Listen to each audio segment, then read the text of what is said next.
কেন্দ্রের নির্বাচন কমিশন বিজেপিকে সুবিধা করে দিতে চক্রান্তমূলক কাজ করছে। নাগরিক বিরোধী, ভোটার বিরোধী নির্বাচন কমিশনের ফতোয়াগুলোকে ঠেকানোর ব্যবস্থা হচ্ছে মুখ্যমন্ত্রী মমতা বন্দ্যোপাধ্যায়ের নেতৃত্বে।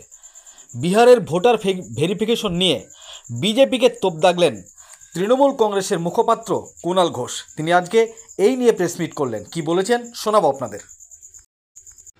তৃণমূল কংগ্রেস নেত্রী মমতা বন্দ্যোপাধ্যায় প্রথম থেকে এর বিরোধিতা করেছেন।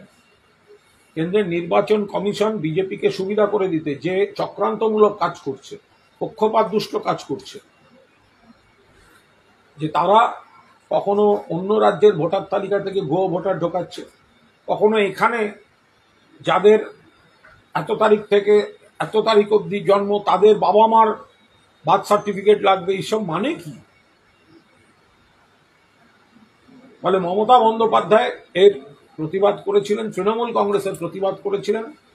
দেখা যাক কি হয়। আমাদের প্রতিনিধি দল আমাদের সভানেত্রীর নির্দেশে তারা দিল্লিতে আজ মিট করেছেন। যদি মমতা বন্দ্যোপাধ্যায়, একটা জিনিস মনে রাখবেন, এই যে সবার সচিত্র পরিচয়পত্র আছে, এটাও মমতা বন্দ্যোপাধ্যায়ের সৌজন্য। 21শে জুলাই 1993 14 জন শহীদ হয়েছিলেন, তাদের আত্মাহুতির মধ্যে দিয়ে সচিত্র পরিচয়পত্র পেয়েছি আমরা। আর এবারও মমতা বন্দ্যোপাধ্যায়ের দাবিতেই এই কেন্দ্রীয় নির্বাচন কমিশনের এই ধরনের ভোটার বিরোধী, নাগরিক বিরোধী ফতোয়াগুলো ঠেকানোর একটা ব্যবস্থা হচ্ছে।